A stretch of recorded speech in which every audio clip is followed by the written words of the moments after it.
नमस्कार। House of Sarang में आपका स्वागत है। मैं सारंग और आप देख रहे हैं हाउस ऑफ सारंग की स्पेशल सीरीज रश्मि रति छठवां सर्ग भाग एक। तो भाग एक में दिनकर जी लिखते हैं कि नरता कहते हैं जिसे सतव, क्या वह केवल लड़ने में है? पौरुष का क्या केवल उठा खड़ग मारने और मरने में? तब उस गुण को क्या कहे मनुष्य जिससे न मृत्यु से डरता है, लेकिन तब भी मारता नहीं, सब वो स्वयं हित में मरता है। हे वंदनीय नर कौन विजय हित जो करता प्राण हरण, या सबकी जान बचाने को देता है अपना जीवन। चुनता आया जय कमल आज तक विजयी सदा कृपाणों से, पर आह निकलती ही आई हर बार मनुष्य के प्राणों से।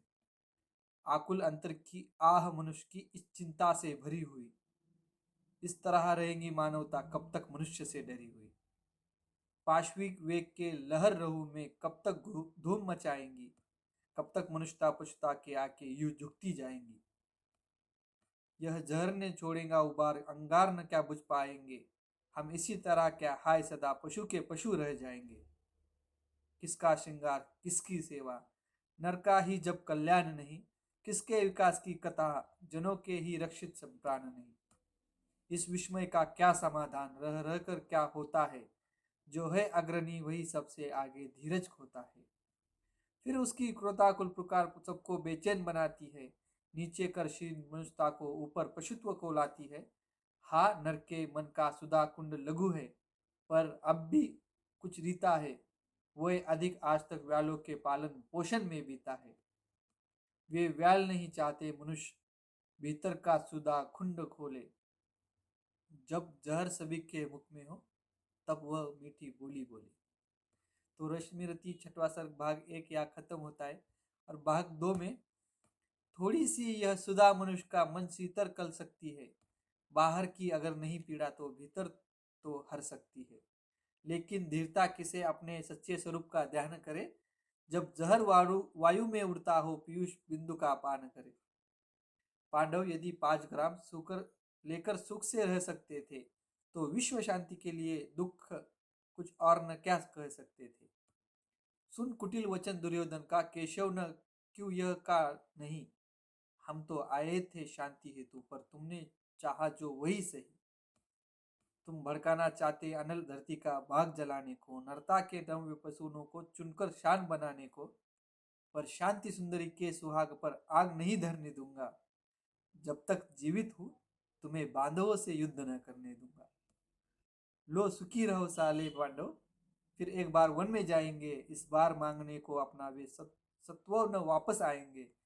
धरती की शांति बचाने को आजीवन कष्ट सहेंगे वे, नूतन प्रकाश फैलाने को तप में निरति रहेंगे वे।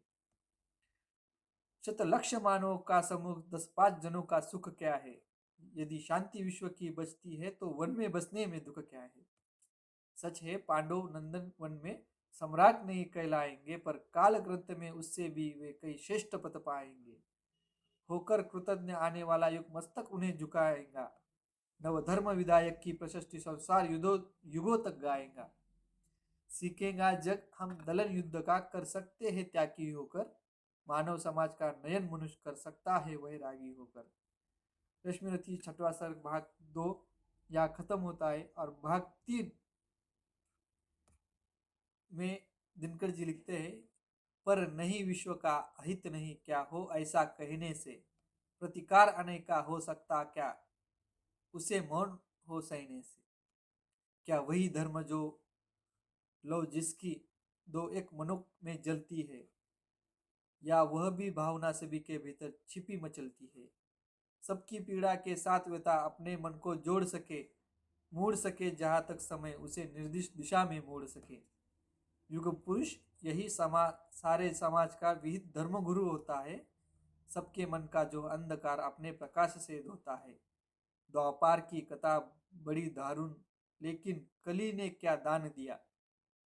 नर के वध की प्रक्रिया बड़ी कुछ और न उसने आसान किया, पर हाँ जो युद्ध स्वर्गमुख से था वह आज निंद सा लगता है। बस इसी मंदता के विकास का भाव मनुष्य में जगता है। कितनी धीमी कितनी गति है, विकास कितना अदृश्य हो चलता है। इस महावृक्ष में एक पत्र सदियों के बाद निकलता है। थे जहाँ सहस्रों वर्ष पूर्व लगता उन्हें, वही खड़े हैं हम। है वृता वर्ग उस गुफावासियों से कुछ बहुत बड़े हैं हम। अनगढ़ पत्थरों से लड़ो, लड़ो किट किटा नखों से दांतों से, या रड़ो वृक्ष के रोम गुच्छ पूरी वज्रीकृत हाथों से, या चढ़ विमान पर नर्म मुठियों से गोलों की वृष्टि करो। आ जाए लक्ष्य में जो कोई निष्ठुर हो सबके प्राण हरो। ये तो साधन के भेद, किंतु भावों में तत्व नया क्या है। क्या खुली प्रेम आंख अतिक, भीतर यदि बड़ी दया क्या है। झर गई पूछ रोमांच भर झरे, पशुता का झरना बाकी है। बाहर बाहर तन सवर चुका, मन अभी सवरना बाकी है। देवत्व अल्प पशुता के अथोर तमतोम, पशुर परिमित आभा, द्वापार के मन में पर भी प्रसारित, यही थी आज वाली द्वल्बा। बस इसी तरह ऊपर बस इसी तरह तब भी ऊपर उठने को नर अकुलता था, पर पद पद पर वासना जाल में उलझ उलझ रह जाता था। रश्मिरथी छठवां सर्ग भाग 3 यहाँ खत्म होता है, और हम जल्दी मिलते हैं भाग 4 में। तब तक के लिए अपने चैनल को सब्सक्राइब कीजिए। धन्यवाद।